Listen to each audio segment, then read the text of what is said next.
Hello, good morning everyone. Hope that this video finds you in the best of health and in prosperity as well. I'm going to talk about a couple of things that are occurring right now in the island. And of main prominence though is the Sanitation Service Authority. But first, before I get to them, I'm hoping that some of you would have heard that the Baobab Towers is undergoing some environmental problems. I've noticed that those buildings, the land registry, corporate affairs, a number of those buildings that have been done by contractors are each undergoing environmental problems. You're seeing it happening to schools, and I've never seen such a proliferation of environmental problems, throughout the history of Barbados in my life. And I can only draw an opinion. I'm not a contractor, but when people do work and they put a bid in, it looks as if they try their best to gain as much profits as possible.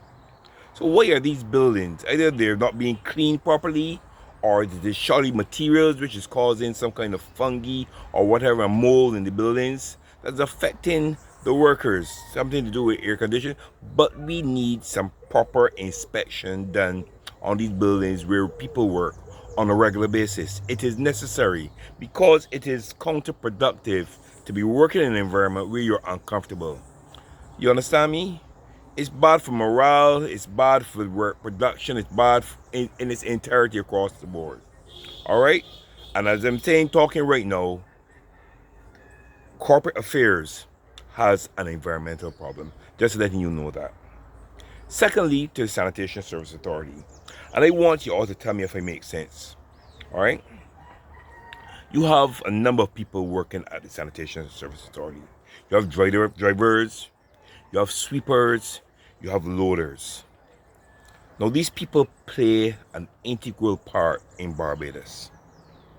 But I want you to realize something. They work with what? Garbage. And a loader, we see them on a daily basis on the back of those trucks. Sometimes we are driving behind those trucks and the stench is killing us. And they have to be behind that truck continuously for whole day after day, month after month. Don't you think it would be reasonable that a loader be only allowed to work for a period of time on the back of that truck and then be allowed to retire? You don't think it makes sense? Because we see that people in certain trades, after working in them for a long period of time, they become ill. Don't you think that those people will be affected? Don't you think it is right that those people receive a salary that not only involves hazard pay, I mean they do receive it, but occupational travel allowance, clothing allowance, all the other necessities, proper health benefits across the board that they do in Canada and England and USA, where they receive care kits to ensure that they themselves are clean and their clothing is clean. Don't you think they deserve this? Because I'm hearing some of the employees saying that they see certain things coming in, but they never receive them. You understand, things like Dettol and antibacterial soaps and shampoos and things to cleanse with. You understand me? These people deserve the best. You remember that these people during COVID, they were known as the heroes. They came out during COVID time and kept Barbados clean. Why now are they being treated this way? These were the heroes of yesterday. Have we so easily forgotten? And then to listen to somebody who has been, well, they stated that I get paid. Who is going to pay me?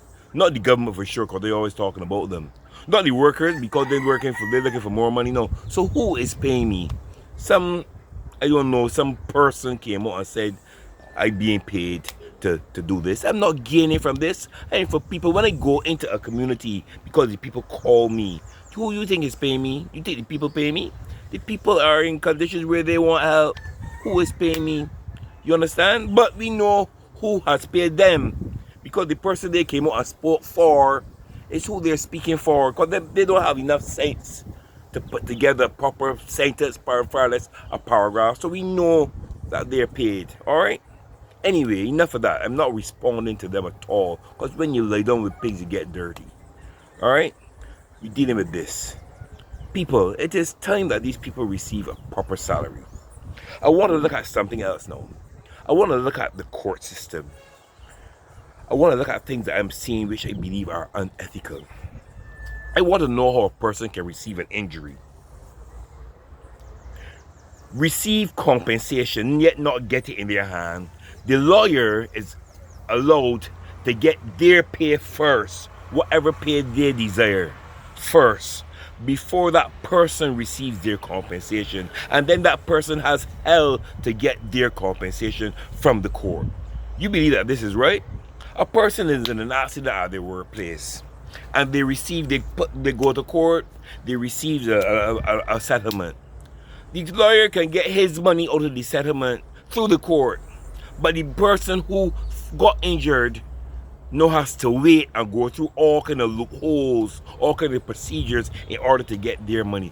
Do you think that is right? I want you to comment and tell me, because this is something that is ongoing now. And you see, if I don't see some kind of efficacy for the people that are going through this here, I'm gonna let all hell break loose, send this world where they can call names. You understand me? Because I am tired of the ineffective way these people are dealing with my fellow Barbadians.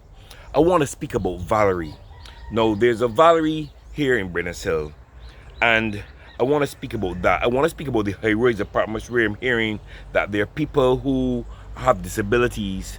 I mean, there's a section for people with disabilities, but there are other people with disabilities where the elevators are not working, they have to use stairs. I'm hearing about people there who are in abject poverty with some of the utilities off. I'm hearing all kinds of things.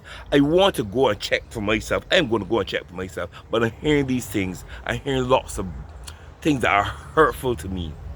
If you people know of anything like this, please call me and let me know, okay? Please call me and let me know. And let's be factual, Barbadians. All right, let's be factual.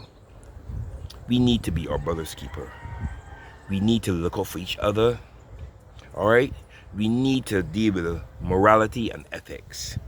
Ethics, period, across the board. We need to speak to our youth. I mean, from a young age, because at a young age they're malleable, and you're able to form certain values within them. We're seeing a spate of, the violence happening across Barbados in certain communities. People, let's try our best to lead by example. Okay? Let's try our best to do mediation. And when you see issues, instead of running and starting at your phone and filming it, let's try to mediate and see if we can dilute it. Okay? And appease the situation. Please, before things get ahead. Violence is not the answer to everything. There are ways to deal with matters where everybody can receive a result that they desire. Let's do it. And some of the things are trivial. Some of the things because somebody says something and people get angry at this because this body says something and this body. A lot of foolish, trivial things. Let's not go there, please. All right? I'm begging you. All right, everyone. This is my episode of Come Out Things for the day. Remember, give me a call, WhatsApp 845-2557 or telephone 282-0602. Always here to receive your calls. Have a wonderful day. Do something good for somebody today. Keep your spirits up and your tempers down. All right, bye-bye. I'm out.